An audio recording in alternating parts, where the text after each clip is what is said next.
Hello and welcome to the Eastmans Predator Pros podcast. I am your host, Jeff Nimnick. Great to be back on the mic with you again. Got a fun little episode for you today.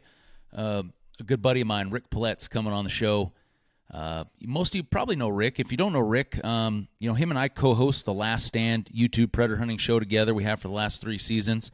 Actually just getting ready to launch season 4, so be sure and check that out. But Rick's a very unique guy. He's been hunting coyotes as long as anybody. Has been around. He's done it all. I mean, he's produced hand calls. He's produced DVDs with Randy Anderson. Before we get going, need to take a quick minute to thank this episode's sponsor, which is Swagger bipods. Now, if you followed me for any amount of time, you'll realize that's what I shoot on all my rifles. For a lot of years, I went with a 27-inch Harris bipod. I would try shooting sticks, and I never really found a system that worked perfectly everywhere until I started shooting the Swagger system. So, one thing you'll find with shooting a Swagger bipod is the maneuverability and the versatility that you get with that. The spring-loaded system on there allows you to maneuver and swing the rifle without really picking up the legs. The legs are adjustable size. I run the Hunter 42, which that 42 refers to the length of the leg. And I do that because I sit on a lot of side hills, so I need a little bit longer bipod leg in those situations. They do make a 29-inch version. Maybe if you're, sitting on more flat ground. But Rick, who's on the show, he prefers the QD 42, which is the quick detach version. The Hunter 42 mounts right to your rifle, to your swing swivel stud, or Picatinny rail on your AR.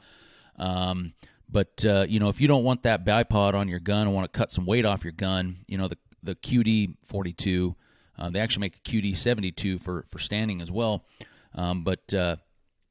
Those are great because you can actually just take that off your gun and pack it away in your pack if you're hiking around and things like that. But, if you're in the market for a new bipod system and want to put more rounds on target, meaning putting more bullets in coyotes, I recommend giving it a shot. You won't be disappointed. But you can find them, again, at swaggerbipods.com. Well, Rick, great to have you on the podcast finally, man. I know you're going to be on here quite a bit, probably over the whole series of this, but great to have you on for this very first one. Thank you. You and I have known each other for quite a while now. I thought it'd be cool to get you on an early episode here. I in these podcasts and what you do as far as the sounds that you produce for Lucky Duck and just your coyote hunting, background in general, that, you and I co-host the Last Stand, predator hunting show on YouTube. So I thought it'd be cool to bring you on early on just to kind of talk about your history, in the coyote world. This for even a lot longer than I have. You're kind of the granddaddy of the coyote world at this point, Oh. And that's literally too. You are a granddaddy too, So. Yep, I am. But I was always fascinating. I think it's always fascinating, where people kind of get their start in coyote hunting, and your story's, pretty fascinating as well. So that's kind of what I think we'll talk about today. And obviously, who knows where it'll end up. But let's start talking about a little about your background and things. But before we do that, you been out calling any coyotes yet this year? Yep, just a few. Few? You've been trying some of those new sounds. I know you record these sounds over the year, and I know that's probably your biggest thing, right? You're like gung ho to get out there to test the greatest sound. Yep, some of them I played with towards the end of last winter, but most, yeah. No, I've been playing around with them, and I got some that are pretty good this year. Maybe What's the sleeper? What's the sleeper sound of the season? Everybody needs to know about.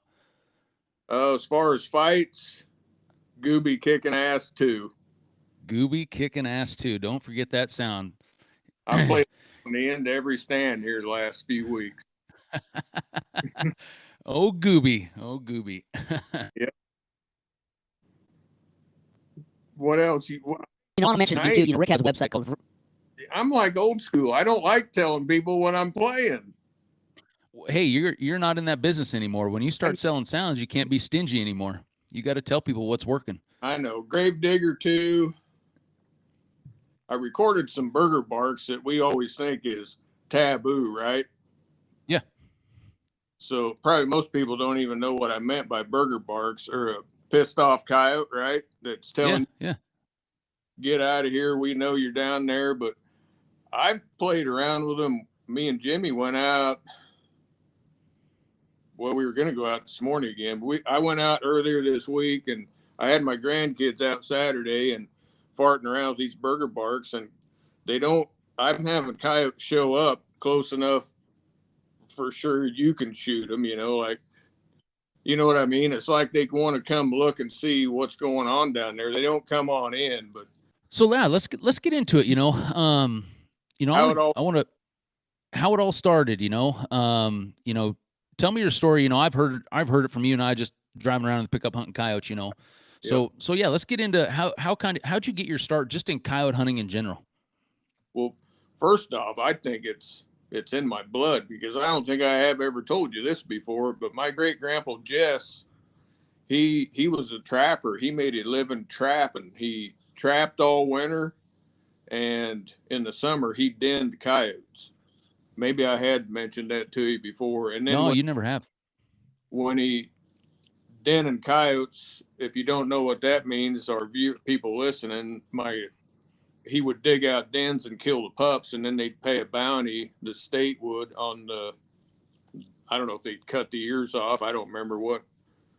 My dad remembers him and got to hang out with him a little bit, but he was long gone, in the 40s or 50s, I think. My dad, I think he said he was a little guy and remembers following him around, but I think it's kind of was in my blood. And then when I was growing up, my whole family ran dog wagons, and the neighbors, which is a truck with a box on the back that's full of greyhounds.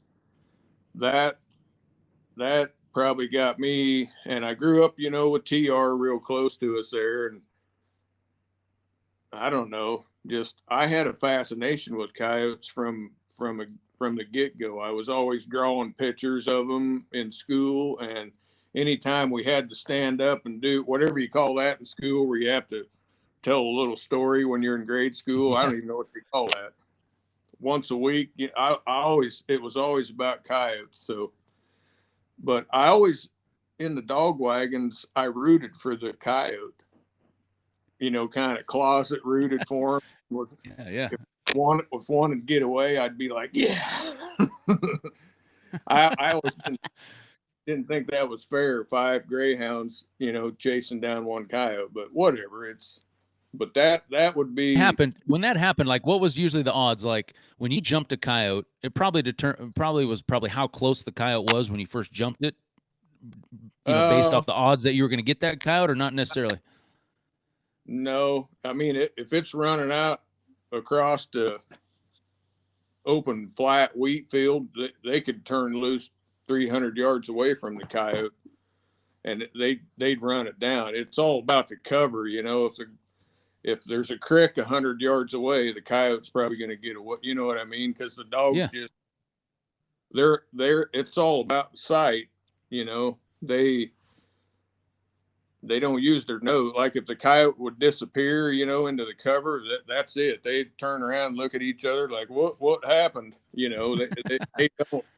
They won't use their nose to go try to track the coyote down. So yeah, the more open it is, the less odds for the coyote.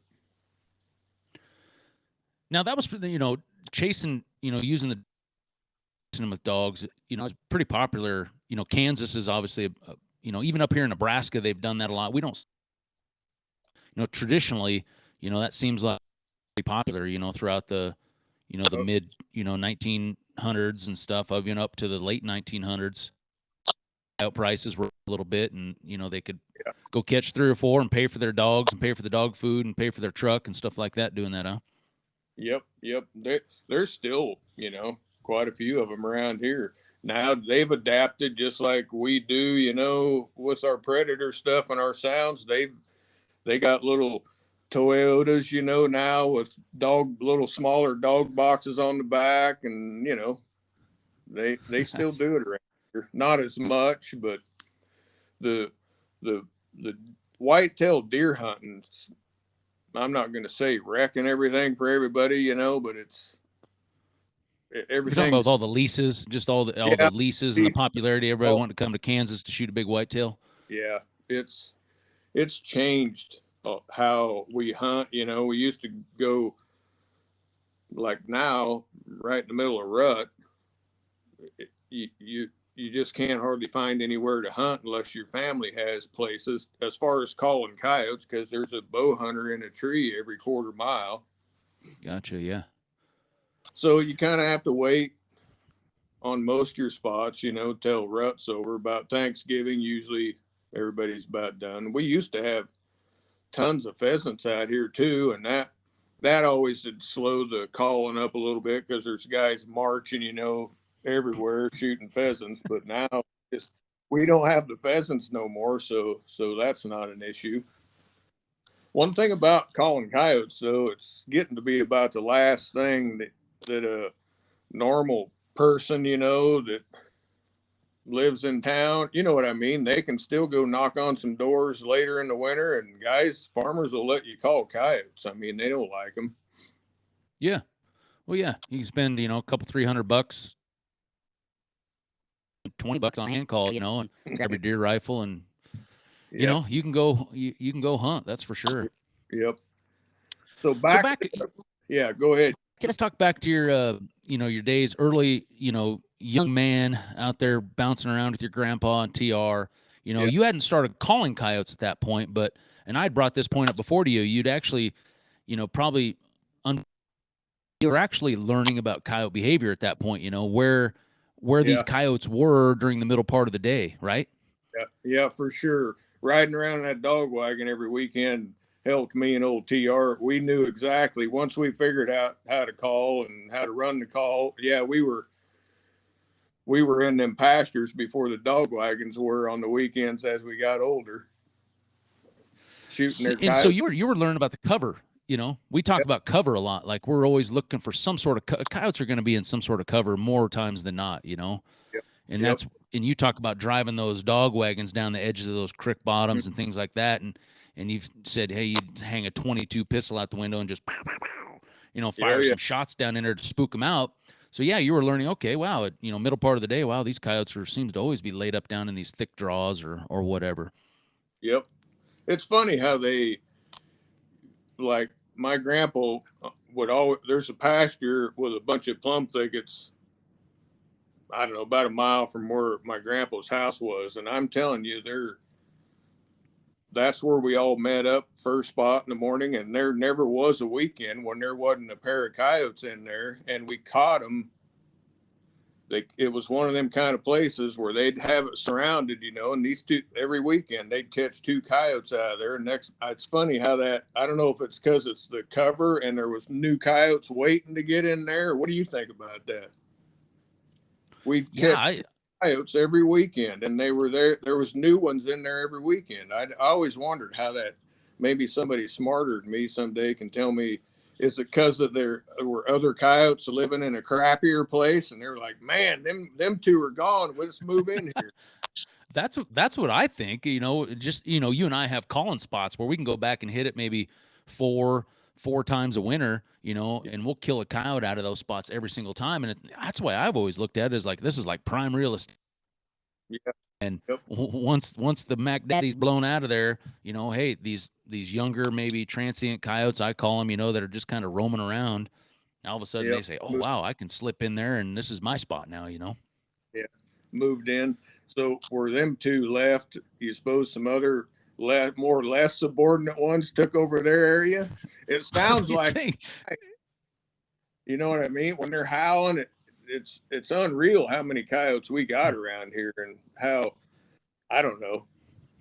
Yeah, and I really think that has to do with densities. You know, the higher density you have of coyotes around, I think the faster they'll move into those spots.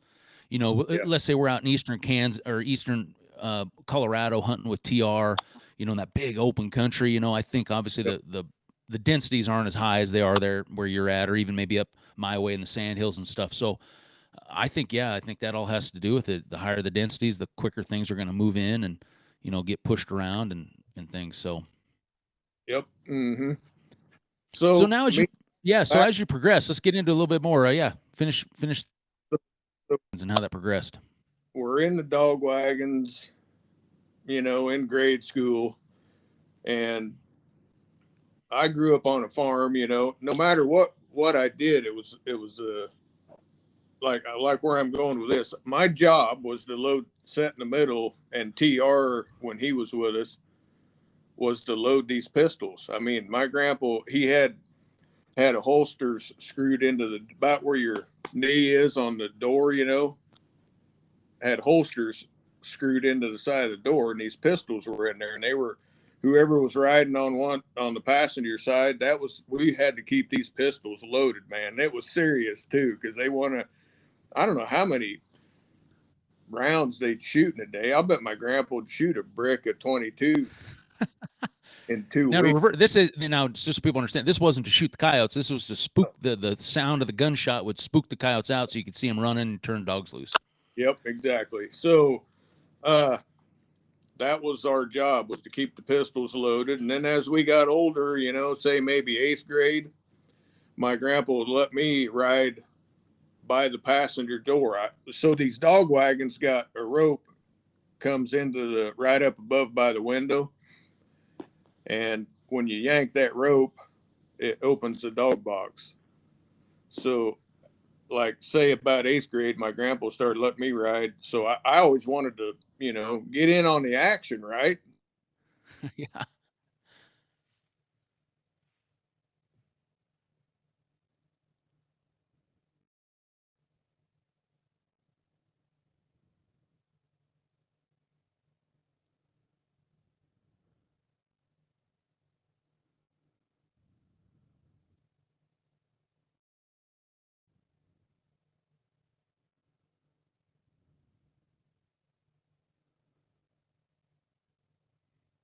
You know, they weren't the fastest and the meanest. They were second string.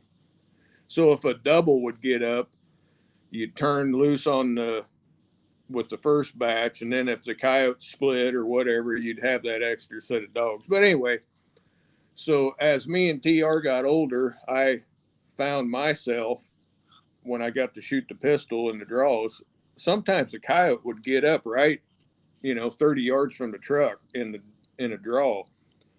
And I'd line them sights up on it, bang, bang, bang, bang, bang. You know, I'd empty the gun on the coyote. My grandpa, he'd get on my ass about it and say, I'm telling you, boy, them coyotes are for me and them greyhounds, not for you and that pistol. You better not be shooting at it. He didn't like it when so that I was one of them kind of kids anyway. So that would cause me, I was shooting at them all the time as I got into 8th grade and a freshman. And then I don't remember if it was me or TR or somebody, we got this magazine called Fur Fishing Game, maybe I think it was called. I'm not sure. This had to be about 79 or 80. And it had this article in there by this guy named Dan Thompson. Of course, you know who that is. Probably most of the young people watching this ain't got a clue, maybe, who you suppose. Probably, yeah. He's been gone for a while, but yeah. He was an old guy then, like an 80, you know what I mean? I think he was. He seemed like it. But I showed it to TR, and we're start talking about calling. Yeah, we got to do that. We got to figure that out. So it was just talk, you know, there. I don't remember if we were 8th graders or freshmen. But to move forward a little bit, we had state trappers in Kansas, I guess. I don't know if there was just 1 or 10, or I don't know how all that worked, you know, and probably different in every state, wouldn't you think, back then? Yeah. Yeah. A lot of time per county, or, you know, one guy would cover a couple counties or something like that usually. You don't have state trappers in Nebraska, do you, nowadays? Yeah, we still actually do, you know. They don't, they're not quite to be, but I don't think there is in Kansas anymore. But anyway, so a neighbor farmer, big cattle guy, he was having calves killed, and he told, we knew about it because we were supposed to come over there and run dog wagons and see, you know, get over there and get the coyotes killed. Seemed like it was a couple weekends later, my dad, my grandpa, and me were in this gas station on this 8124 highway at a little junction right close to where this guy that was having calves killed.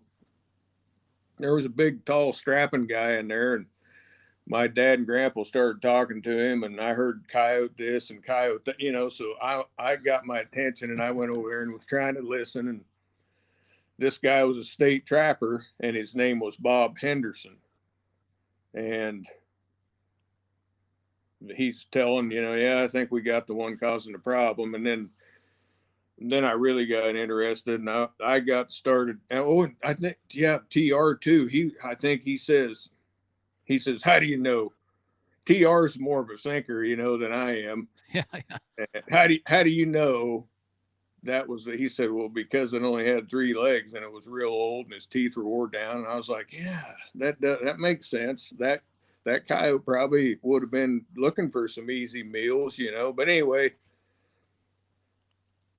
he starts talking about how he calls them in too, and then I really perked up. And make a long story short, this guy pulls a used tally ho out of his pocket and hands it to me. I still remember it because it had teeth marks all on the black reed, and first I thought that was a little gross, when I saw that. Then I don't remember if I washed it or what, but that's how I got started. Me and TR calling coyotes is from a guy named Bob Henderson, a state trapper, and he gave us a tally ho. So now, as you move forward, essentially you got into making hand calls at one point. Yep. And that was kind of your basis of getting into it. Now, back in that time, maybe some of the people listening don't really understand. There was not e-calls. There was not electronic calls. No. Yet, Well, there that would have been about 1980, and there might have been a record player, Johnny. Players, yeah. Wouldn't you think maybe that would have been starting about then? Probably, I don't know. I think it was, but for sure, at that point, there was probably a handful of guys that had something like that. Everybody else was blowing hand calls at that point. Yep. So now as you guys start getting out, start getting this figured out, you fast forward probably to the early 90s. Is that kind of about when you finally started, getting into what I call more the commercial side, where you started making hand calls and, getting into the video side of things? And we actually struggled a little bit for a while there after that guy gave us that call.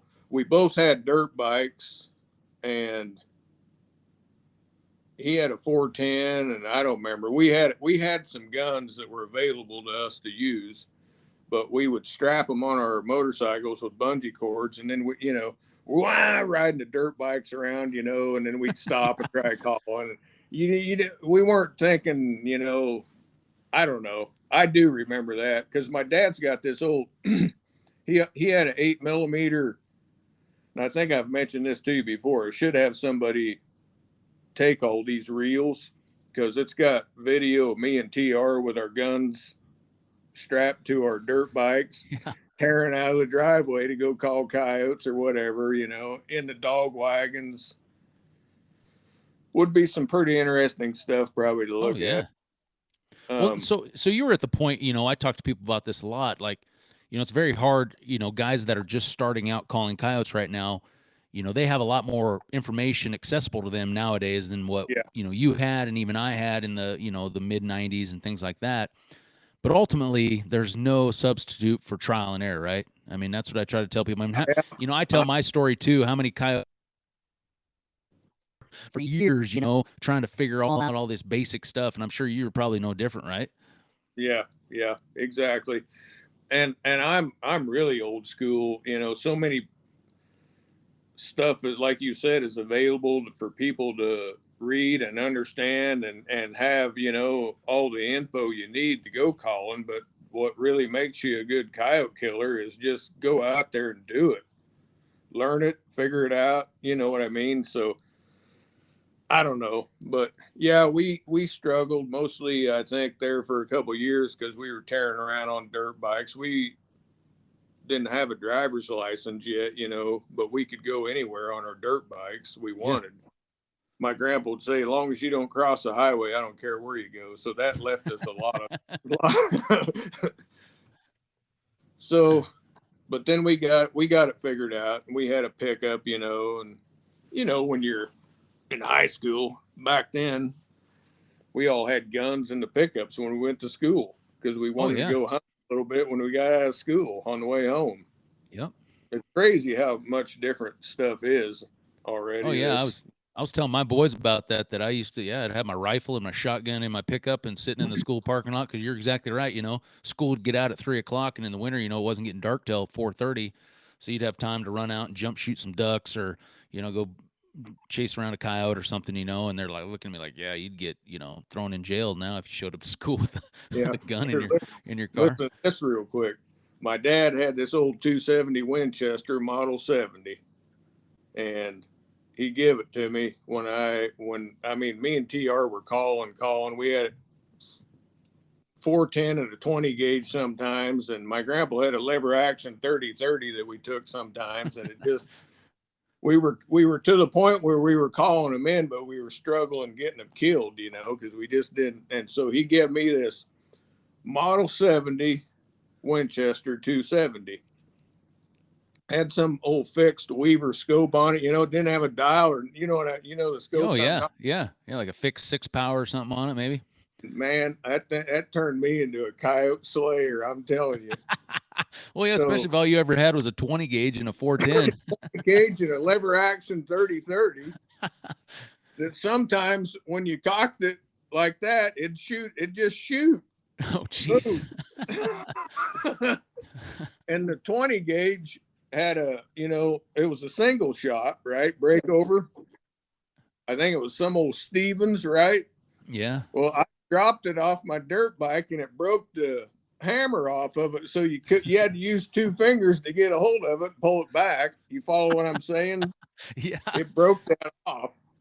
So yeah, we were that 270, I'm telling you. And then how many coyotes with that 20 gauge only having one shot did you roll and they got up and ran off? Plenty. I was going to say plenty, probably, huh? What size? Do you remember what size loads you were shooting out of that 20 gauge? Were you just shooting like pheasant loads, or did you actually have some bigger stuff? Yeah, 6-shot pheasant load, and they had to be on top of you for it to kill them. Yeah. We figured out with the 22, shooting them in the head was the way to kill them. Yeah, I suppose you could probably shoot a coyote with a 22 through the ribs, and in your country, it'd probably still run 100 yards and die down in the creek bottom. You never even find it. They all ran off. So then, we either had to wait with the shotgun till they were 10 yards away, or try to shoot them in the head with 22s. We were trying different things, and that 30-30 was okay, but that 270 changed it all. That was like a chunk of gold to me. Probably wasn't real fur friendly, was it? No, but I didn't care. It was a dead coyote, right? You see what a pack of greyhounds does to a coyote. A cantaloupe sized hole in one ain't even as bad as what they look like after greyhounds get done. So we got pretty good at it. Plus, there wasn't anybody doing it. It was so, wasn't no such thing as an educated coyote unless it was me and TR doing it. Yeah. And we still hunt. When I go down there and hunt with you, and I've hunted with you now for quite a few years down at your place, your family has quite a bit of ground, between, your dad and brothers and cousins and uncles and stuff. So have you guys always had that? I mean, even when you grew up, you had quite a bit of land down there that you had access to?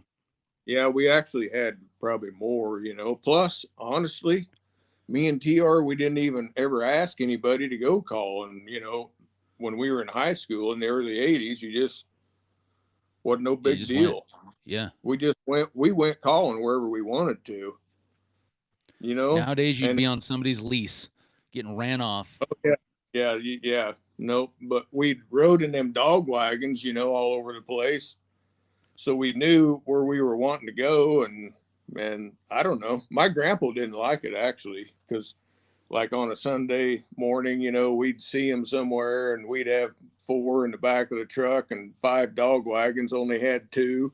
My grandpa, he kind of got where he knew that was turning into our passion. And then he tried to get us to come along in a dog wagon and then go over the hill and try to make the coyotes get where that we even tried it, but it didn't work because there's too many vehicles around.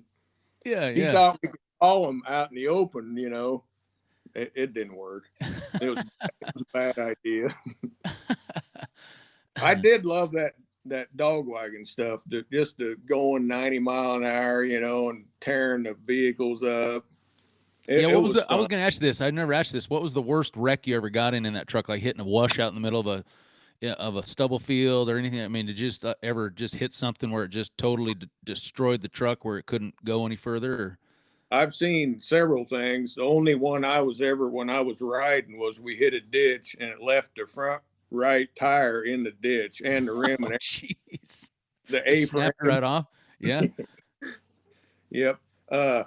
Saw a guy stop on top of a hill because he thought he saw it. When they say get on the CB, they were CBs back then. I think they probably use FM, whatever now. But when they get on there and say, my grandpa's name was Wilbur, and he was kind of the leader, I would say, you know, like the guy, he was always driving the pastures, and I don't know, he was just that guy. Yeah. Or TR's brother was named Mike. He was also kind of he was on one end of the pasture, and they'd meet up and whatever.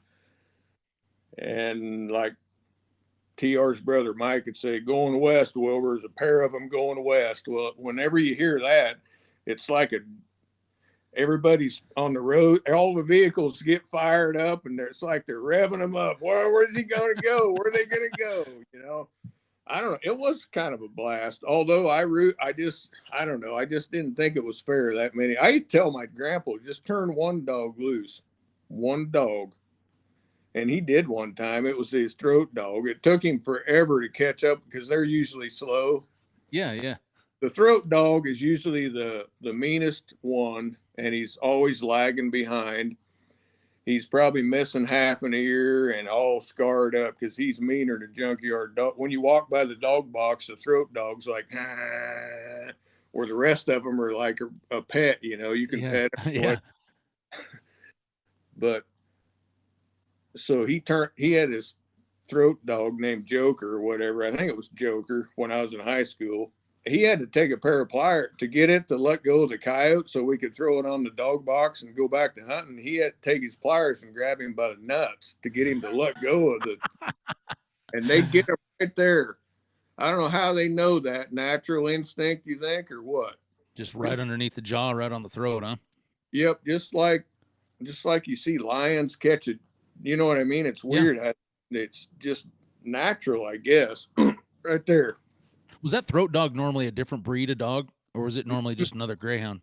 Just another greyhound. It was evil. An evil one. It was fun. I have to admit, it was fun. Mostly, like I said, the roaring around. Me and TR, we bought a dune buggy even when we were calling coyotes, and we'd run the pastures and the creeks with that thing. I mean, a sand rail type deal, but it wasn't it wasn't fancy like they are now, and that only lasted about maybe 3 weekends because my grandpa thought we were going to get killed in it when we were coming down the roads. You know, nobody could see it. Oh, jeez. You know what I mean? It was too low. Yeah. We bought remember them CB antennas that were 10 feet tall? Oh, yeah, and they'd flop around, yeah. Yeah, we put a big flag on it, just try to get Grandpa to let us keep using it. That was a blast, too. We also had not four-wheelers, but they were called Big Reds, them Honda three-wheelers. Three-wheeler? Yeah, three-wheeler. Yeah. Me and TR ride, shoot creeks out with them. Also, they had a snowmobile or a snow machine, whatever you want to call it. We did a little bit of that. We didn't hardly get enough snow to utilize that thing, but I don't know. That's what we grew up doing, and I think it's just in my blood from like my great grandpa Jet. I mean, that guy was a trap for a living. Imagine that. Oh yeah. Well, I think it's interesting that you say, that you were always rooting for the coyote secretly. I was. I mean, because I think a lot of people look at us as coyote hunters that maybe don't understand it, and they think, oh, they're just ruthless killers, But even in a sense, I mean, I'm not out there. I don't. people think we hate coyotes. That's why we're out trying to kill a big pile of them. We actually, I'm sure you're just like me. We respect coyotes. I mean, that's the challenge of it. We respect them so much that, hey, it's kind of like kind of a deal, and I'm going to challenge myself against you. Not that we just hate you, Yeah. Nope. I agree with you there. I got great respect for them. Man has tried to eliminate them things for you know what I mean? From cyanide bombs. Oh yeah. They just can't get rid of them, and now they're everywhere in every state. I don't think there's probably a state where there's not coyotes now, is there? Probably Hawaii is the only one. I suppose. I don't know nothing about it. I'll bet you take a couple pairs over there. It wouldn't take them too long to get us. No, I'm sure with all the little wild, those like sheep and stuff they've turned loose over there over the years, and hogs and things. Yeah, for coyotes to eat there. Yeah. So now, if you fast forward a little bit now, you're getting good at coyote hunting now. You're out of high school. What was first? You first started getting into the hand call stuff. Kind of, I want to, a lot of people that have been around a while probably know that you had a hand call line out for quite a while before you kind of got into what you're doing now. Yep. So kind of explain how you got into that. Well, I got out of high school and I moved to Clay Center, and I started working for the auto parts store, the Napa store, and they had a full machine shop, and I was always into building engines and hot rods and stuff like that. And I had critter calls, I had tally hose, I had every kind of a hand call that there was, Man, honestly, I started sawing one off and gluing that thing into that, and then that's, you know what I mean? Just screwing around. And then, I don't know, maybe about 89, I got some nylon rod, and me and my brother just started on the lathes in the machine shop, spinning out a hard nylon rod. I tried the woodworking stuff, but I just couldn't figure that out very good, with green, I just couldn't. I don't know. I ended up using like nylon rod, and then we spin our pieces on the and give TR one. And then a TR's buddy, he said, "Hey, have him get me one of them. I want one." You know what I mean? And that's so these were open reed style calls, right? Yeah, open reed. Yeah. I never did ever really make a closed reed, because all them ones that I had when it was really cold would freeze up, so I didn't like that. Yeah, open reeds, definitely. So yeah, we just kind of started farting around the machine shop making some, and kind of started selling, oh yeah, just give me $5. What, hadn't thought of it as like making a living doing it at that time yet. Yeah. But then maybe early 90s, maybe I was making more every winter, still not. I didn't have my name Verminator yet. It was just me and my brother farting around the machine shop. Still a hobby. Yeah. I would say 91, maybe, or 2 or 3. I don't know. I can't exactly remember, but there used to be this magazine called Trapper Predator Collar. It was more like a paper. Remember it? Yeah, like a newspaper. Yeah, it almost looked like a newspaper. Yep. Trapper Predator Collar.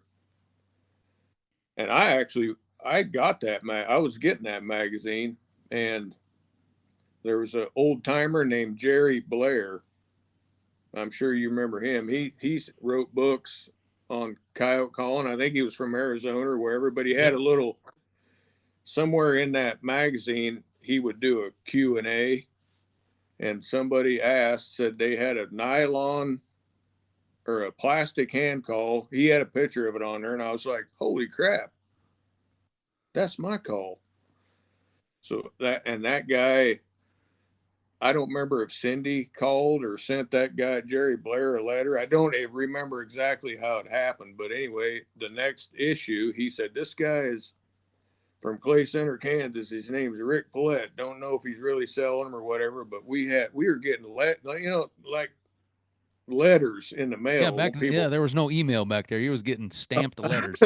yeah, we got a pile of letters too. So then I thought I better come up with a name, or whatever. And I'd been watching Married with Children, and there was this blonde girl on there, good looking little chick. You watch that show? Yeah, I remember that show.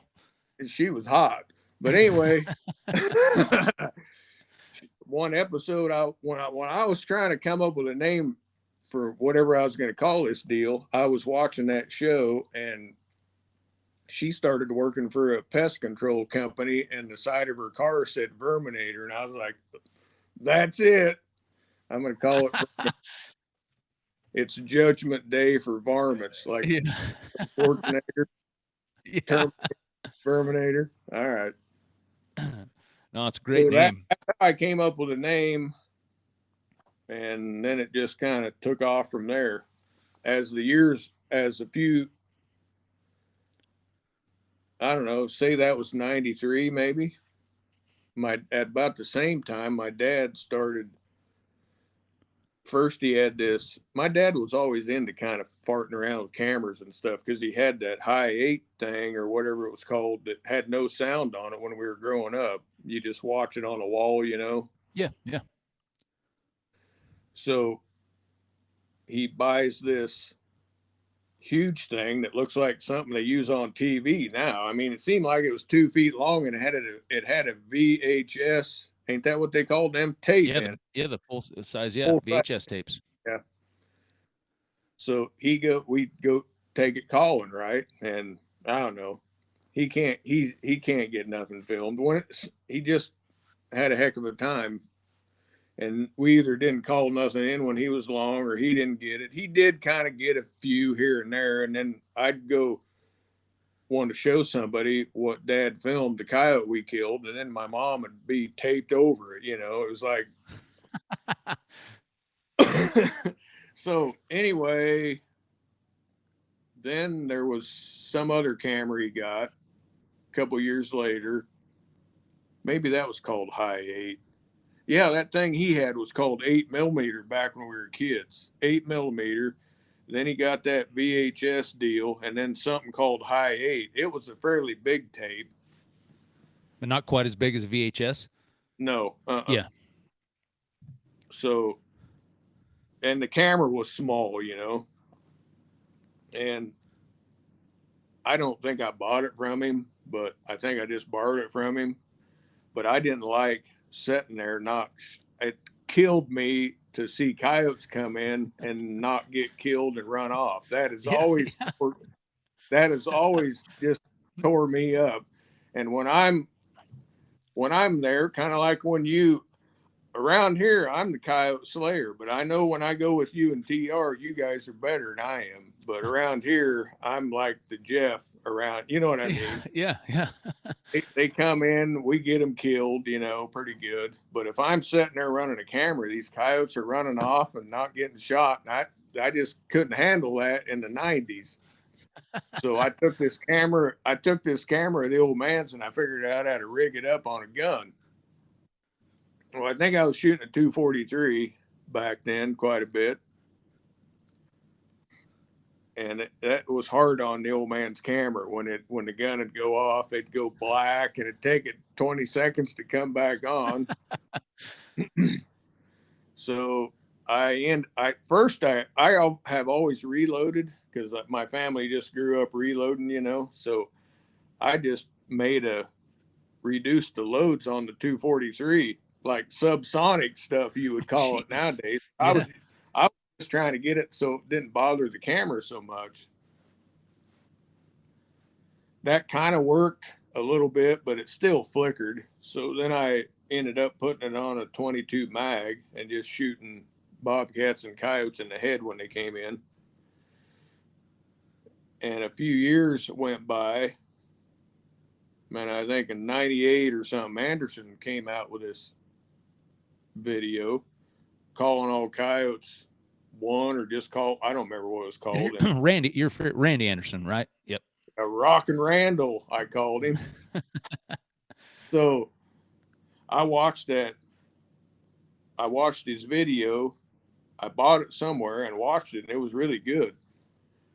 And it had a little card in it with Dan Thompson and Bill Austin. He sold calls and had a website, and I didn't even know what a website was. Still, I wasn't into computers or phones, or I don't even know if there was there phones and cell phones in 98.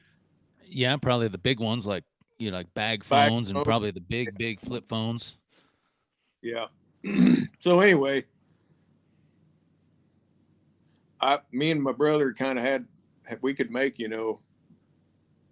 we could make a few calls in a day, not too many. And I was kind of selling some just locally.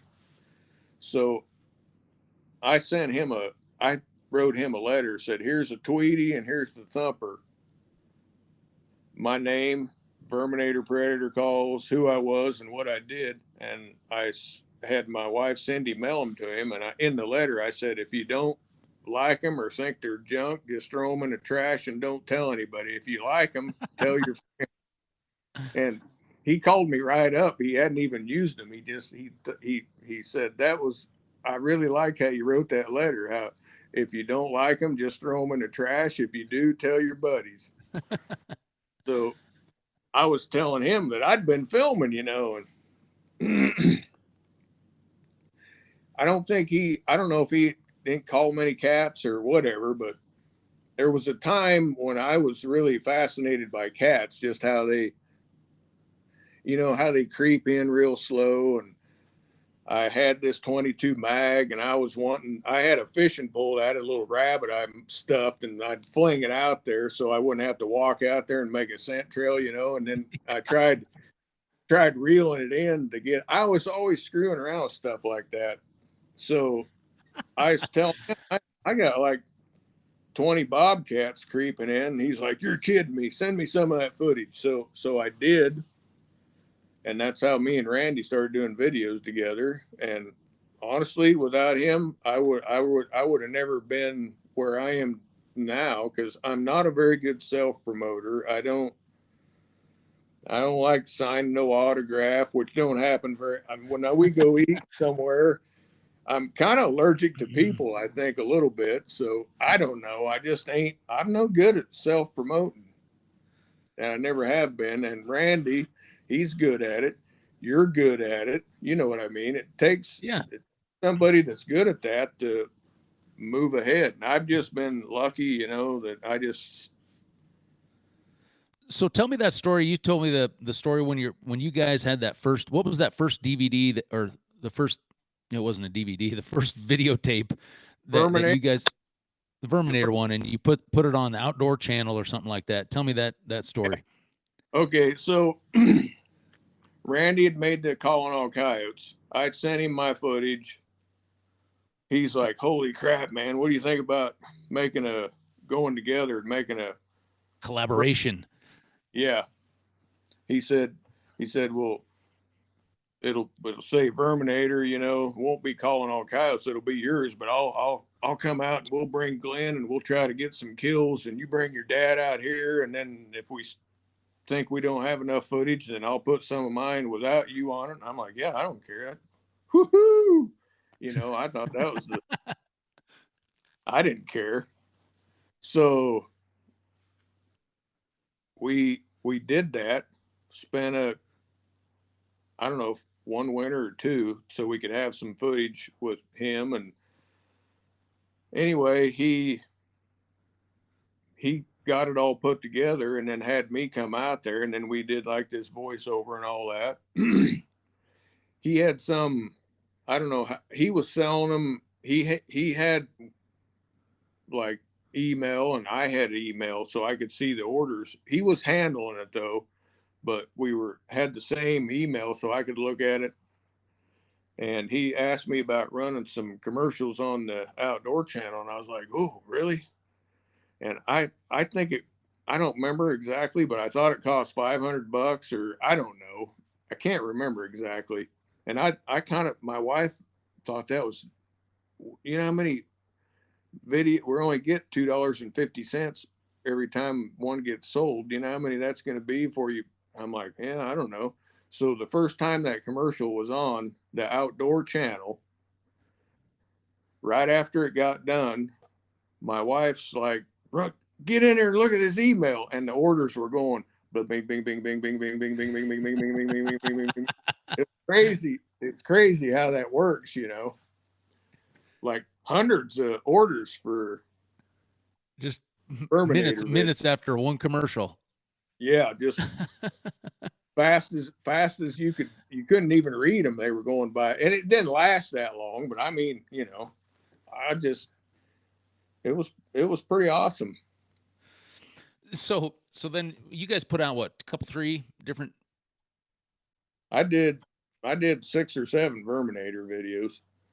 But with Randy, you did a couple, and then yeah, he got hooked up with Primos, and that was kind of the end of that. So I keep doing my thing, you know, hand calls, because Fox Pro, you know, was on the scene at that. Yeah, Burning Brothers.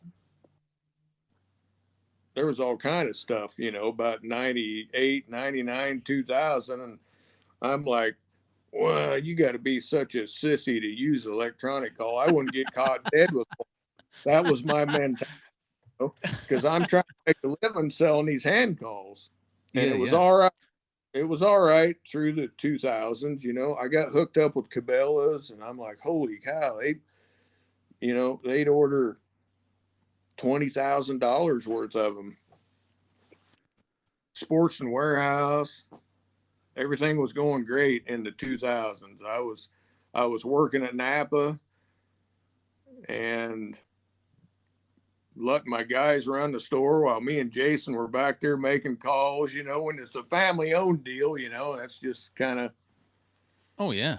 What was your most fun DVD that you put out? Was it your Bowmania one, or was that the most? Was that the most just excruciating one? Because hard to get them killed.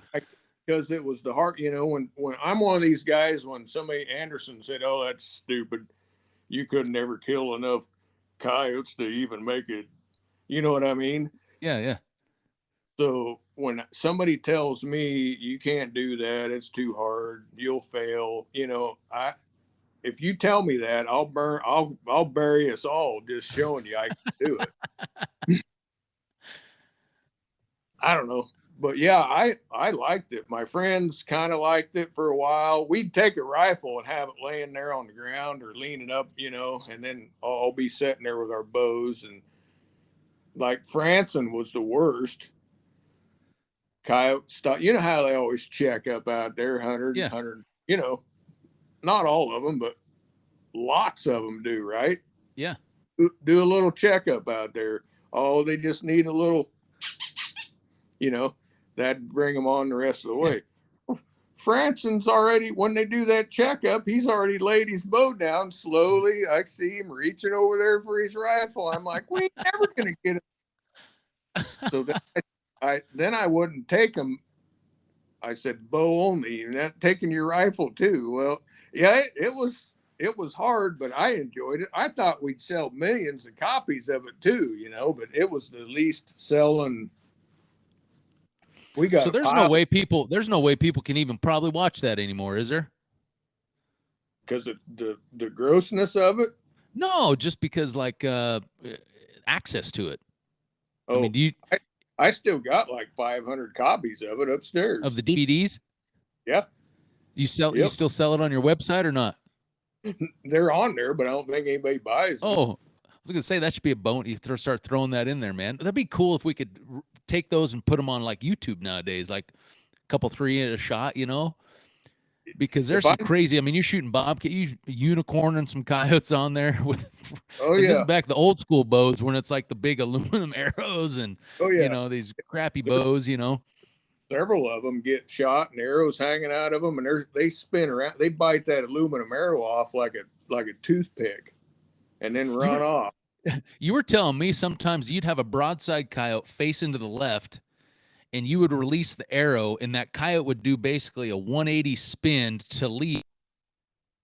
Yeah. Now the coyote's Basically facing right, and the arrow would hit it on the right side. I mean, they're just that fast. Yeah, that fast. But we ain't shooting 400 feet per second bows like they are now. I still think I don't know. You know, they got 6 cents. They're quick. That bow you used when we filmed that Last Stand episode, I think it was season 3. Was that the same bow when we were trying to shoot? You were trying to shoot a raccoon with your bow. That was the same bow. Yeah. I have a better bow, you know, for deer hunting. I got several bows, but I'm standing up in a tree stand and I can draw 70 pounds. You know what I mean? But that one that I took, that is the bow I used for Bow Maniac, because it's 55, maybe 60, and I can draw it sitting on my butt or on my knees. So yeah, it's not that fast. Well, if anybody wants a Bowmania DVD, just hit Rick up. Sounds like he's got a few. You know, you want to check out something cool you probably never seen before. Yep, I think there's 27 coyotes get killed on it, and three or four cats, and a handful of coons. Some of the coons I even stuck to the tree when they're on the side of it. Oh, jeez. Shish kebabbed them. Yep. So now, you know, you've mentioned this a lot. You know, it's one thing I've always admired about you is the way that you come up with just some of the craziest ideas I've ever heard, stuff that I could never in a million years think of, and the ingenuity, you know, and a lot of that obviously now is in full display with the Lucky Duck Predator Call line that we have. So, you know, fast forward a little bit past the DVDs and things, you know, we're getting into the, you know, mid 2000s now. How did you get hooked up with Lucky Duck? A guy named Sparky Sparks, M2D camo. Remember him, or you remember that? Yeah, camo? that real yellow looking grass camo. You still wear some every now and then. Yep. I met him somewhere. I don't know if it was a show or I don't remember, but I met him, and then he called me or messaged me or something. I don't remember, but it said, "Hey, would you wear some of this camo I sent you?" I said, "Heck yeah." So that's somehow him and Tim were involved as well.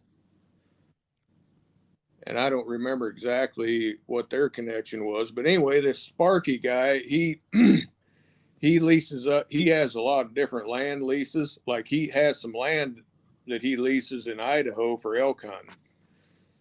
I don't believe he guides. He might do some guiding, but mostly he shows you where you can go. You know what I mean? And has a place for you to stay. So I wanted to go out there.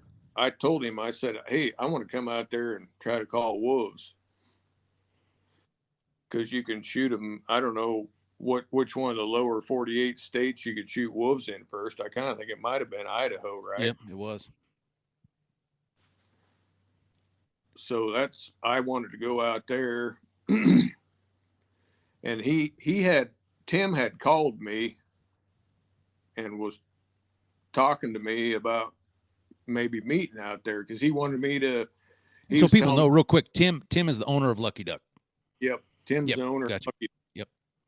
He wanted me to check out their decoys, you know, and this and that.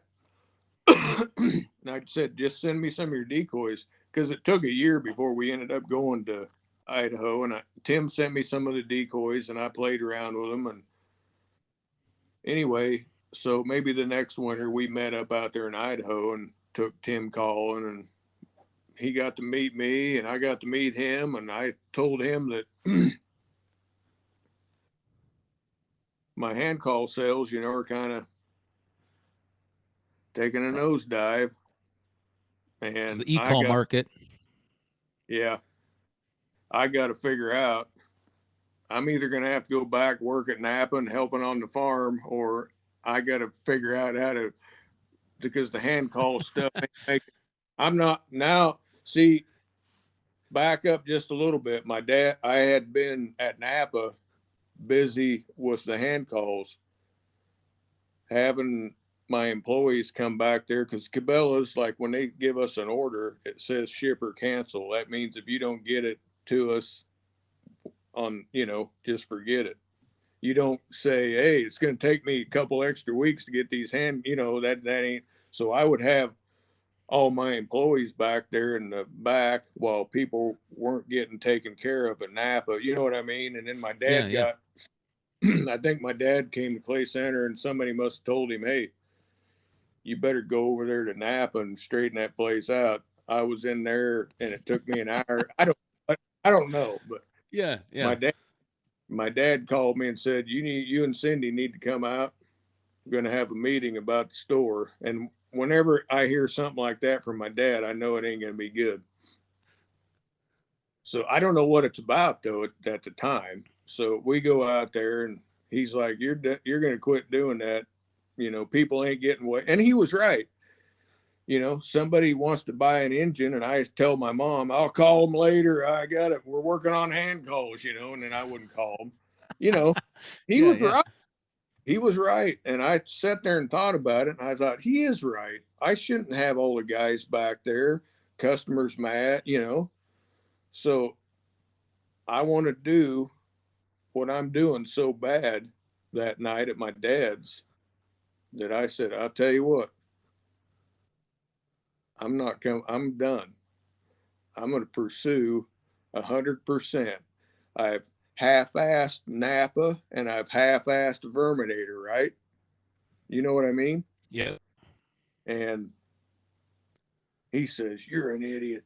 I mean, me and him, it's kind of like Orange County Choppers a little bit, minus the cussing. Maybe me cuss. He don't. But I don't know, he was throwing stuff around because he had all this, I think he thought, I was going to say, yeah, all right, we'll just do that on the weekends, or whatever, like we used to. And you and your dad both did you co-own this Napa store? I know you do now. Yeah. At that point, did you? We always did. Yeah. So, yeah, he has a fit. Sometimes I think it was because he's always, he knows if you tell me I'll fail, then I'm gonna go at it. So I don't know if he was really as upset as he acted like. I think he was, because I think he thought I was just gonna say, all right, yeah, I'll give Napa 100%, and a little bit to Verminator. But I wanted to, you know what I mean? Yep. I just thought that was what I was going to do. And he got all, man, you're going to fail. And then I had it made at Napa too, because they were paying, the store was paying for the vehicles, me and Cindy, our gas, vehicles insurance. And he pissed me off so bad that before I left, I said, I'll tell you what, I ain't take a dime out of there. I won't take a dime out of that place. We'll pay for our own gas, our own vehicle. You know what I mean? Oh yeah. And I was regretting it while I was saying it. And then I have this fascination about Alaska, about calling in a grizzly. I have since '98. And I almost would rob a jewelry store to go back there if I thought I wouldn't get caught. So, and he said, that'll be you. Because I said, I'll tell you what, before I walked out of there, I said, and I'm going to take you back to Alaska and I'm going to pay for it all, and he's like, yeah, you do, and he followed me out. And we got in and left. And Cindy was like, all the way home, she's like, you're an idiot. You are an idiot. So that's kind of how all that started. But I didn't ever turn my back on the place. If somebody who was gone, I'd go in there to work. I was, I still have to go in there and build my calls, right? So yeah. But anyway, by the time I did that, then that's when the hand call sales kept going downhill. And then I start helping farmers in the summertime. I would run 2 credit cards. I wouldn't sell a call from March to September, right? So I would have to go figure out how to make some extra money. I remodeled my own house one summer and paid myself to be one of the contract. You know what I mean? Jimmy, all my friends, Mike, Mike, who I'm talking about, not the farmer, Mike, the hunter. The other one, yeah. He's the contractor, he poured. So I had all my friends, bought them bows, that, whatever. So, yeah, would do what, because it got hard, if you don't sell enough calls in the wintertime to make it through the summer. So I was running the credit card up, and then luckily I started trying to figure out how to record sounds, and that stupid cat, my wife's cat. I bought some of that stuff like you see on an NFL sideline. I mean, you ever wonder how you just hear the quarterback, yep, hut fort two. Oh, the big clear, like 2 foot wide disc, circle, half circle thing they're holding up. I bought some of that stuff, and I bought some little recording devices, and my family and my friends are all farmers. So whenever somebody have a dead critter, which is a cow, I'd say, leave it. I'll drag it off wherever you want. When I'm done with it, just leave it. Let me do. So whenever anybody have a dead cow, then I'd go drive a T-post in the ground and put a recording device on. If it was close to my dad or Uncle Randy's, I'd just have them about every 5 days go put new batteries in it, because the batteries wouldn't last very long. But that's how I started recording sounds. And I didn't really know. I was still doing the hand call, but not very many. Cabela's had dropped me by then. And that's when I went to Idaho and met Tim. And I really wasn't into the decoy part of it that much, but he's like, I told him what I wanted to do, and when I do something, I don't just mess around. We're going to do it, and he's like, okay, well, let's design a little decoy that's got a speaker in it and a remote. And that was that Screaming Joker. Remember it? Yep. It wasn't very loud. More like something a hand call guy had used and maybe turn it on when the coyote showed up. You know what I mean? Yep. Called the Screaming Joker. And then I said, I want to make a hand, like a electronic call. He said, it's going to have to be different and unique. There's so many of them out there. So that's when I talked him into making that little lion. I took my mountain lion skull. I took a mountain lion skull and then made a mold around it, because I do, all this stuff with casting resin, with hand calls and this and that. So I made a kind of a prototype and jammed the speaker in it, and had a little MP3 player. So he's like, okay, we'll try it. Well, everybody thought that was a big joke. My dad. It's funny. I have one of those in a box still, unopened, in my garage. Well, that's cool. Keep it. I'll sign it. Well, you autographed it for me with one of your pens that one time I was out there. Oh, yeah. Okay. So everybody thought that was a big joke and made fun of me. And all I put on it was hand call sounds. I was starting to get this live animal sound stuff figured out, but I wasn't going to I knew I had something, but I wasn't going to I knew inside that little skull thing was kind of a joke a little bit. My dad still every Halloween has one of them. He took the speaker out of it and he lets the kids reach in there and get candy. I don't know if he goes, ah. Yeah. But it worked. It called coyotes in. It just wasn't very loud, and the remote wouldn't work 20 yards away. So then he brought you on board. Well, yeah, let's back up, because a lot of people ask me this. How did I get hooked up? How did you and I meet? How did I get in touch with Lucky Duck? So this must have been 2014, 2013, maybe 8 years ago. Maybe 2012 to 2014. Yeah. So it was kind of funny at the time. I had just got done putting out like a 3, DVD series after yours, kind of a deal, kind of during the same time. So I had Yep. started getting in the commercial side of things.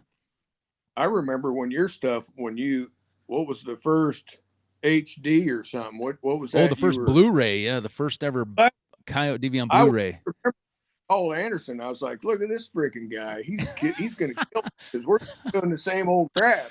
Yeah, So yeah, I was following. Your Bowmania one. Yeah, I was following you, and I was like, when Tim, how did that work? Because you were doing magazines or something. yeah. So at the time, I was writing an occasional article for Predator Extreme magazine. So, a lot of times they'll do these writer articles, writer hunts they call them. And I guess Tim must have reached out to Predator Extreme, said, "Hey, we're developing this new e-call that we're wanting to come out with. Rick's been working on this sound library. We'd like you to send a writer out on a hunt with us, and then in turn, basically the writer comes on this, and then the writer turns around and writes an article about the product or whatever." So, I guess I was the closest guy that the editor at Predator Extreme knew that was closest to Kansas. So he actually called me up and said, "Hey, you want to go down there and hunt with these guys?" And I said, "Well, hell yeah." I'd never hunted Kansas at that point, and I knew who you were. And I thought, this is going to be awesome. So yeah, we got all lined up. I remember talking to you on the phone for the first time and talking about all this and getting the hunt lined up. And I remember I came down there and you took me on like a 3-day guided hunt, man. It was the best thing ever. You sat there and called coyotes. All I had to do is sit there and shoot them. Tim was along, he just rode along and, and basically. I was excited about it because I knew you were going to be the first guy, and to hear some of my news, I don't want anybody to know what I'm doing, Yeah. I was excited for you to come out because I knew you were in the industry, and I already could tell from following you, that you're a good self promoter. So I was like, yeah, this could be good. This could be good. So I was excited about it. Well, I was 100% e-call guy too, and that I had never really ever got into the hand calls. So, at the time, Fox Pro was the best out there, and that's what I was using. So I was very familiar with their sound library. And, after hunting with you for 3 days and hearing your sounds, I was like, man, there's just no comparison right now. And yeah, just through basically 3 days of windshield time driving around with you and Tim had no idea who I was or what I did as well. And yeah, kind of after 3 days, man, we had kind of set up a whole plan of how we were going to conquer this e-call world. With obviously Lucky Duck's background of manufacturing and having the company and actually building the e-calls, and then your sound library and just your expertise and just coming up with crazy ideas and things we need to change. And then you and I both testing out these products because we're both, killing tons of coyotes. And if it works for us, it should work for basically anybody. Mm-hmm. And yeah, that was kind of how it all started. And then from there it was spun off the show, and it's history, as they say. Yep. Nope. It was a good connection for sure. I knew it when you left. I told Cindy, I said, this could work. Now we got Geoff because he's good at everything I'm not. About it, like I said, it's when we film together, and I think people see that when they watch The Last Stand. I know obviously you don't get to travel as much with the store and running, selling e-calls and stuff, so you're not on every episode. But it's fun hunting with you because, your style is just a little bit different than mine, but they're not clashing styles, just the way we do it and the way you look at things are a little bit different. And I hope people see that when they watch the show of just the different. I think they do. What pisses me off is that you can shoot running coyotes so damn good. Well, that's not the goal. You've seen me. I'm trying this. I try this red dot. I'll try this. I'm gonna get it. And honestly, this night hunting that opened last winter here in Kansas, that thermal lets me, because they're so far out in the open, I'm getting more practice. You know what I mean? Yeah, I'm able to shoot more at them, like when I come with you or TR. So I'm gonna, when we do this night deal, I might be rolling. We might have to keep track how many each of us rolls up running off. Well, yeah, for those who don't know, we're actually we're gonna film this. So Kansas opened up their night hunting last year, so it starts January 1st. So we got a big trip planned out there to Rick's first few days of January. We're going to film some episodes of The Last Stand. We've been getting tons of requests, over the last couple of years of why aren't we filming thermal, just because it's such popular, it's grown in popularity across the country. So, Rick and I both have thermal. Rick really, Rick dove head into that. How many thermal units you have now? About 5? Yeah, at least. So yeah, I'm excited about that because, the day hunting down there the last couple of years, we've just hit it wrong with bad weather and warm weather, and we haven't really piled them up like we thought we should have. But I know your experience last year with night hunting, they were piling in on every stand almost. So especially that time of year too, we're going to be able to throw all your fight sounds and all that crazy stuff at them. We won't play no rabbit. No bird, no nothing. Just nothing but fighting, man. It's going to be awesome. So yeah, look forward to that. I think that'll be down later. That'll probably be, some of the you'll see probably in February, maybe episode 7, 8, 9, somewhere in there. So be looking forward to that. It's going to be awesome. So one last question here before we'll shut this down.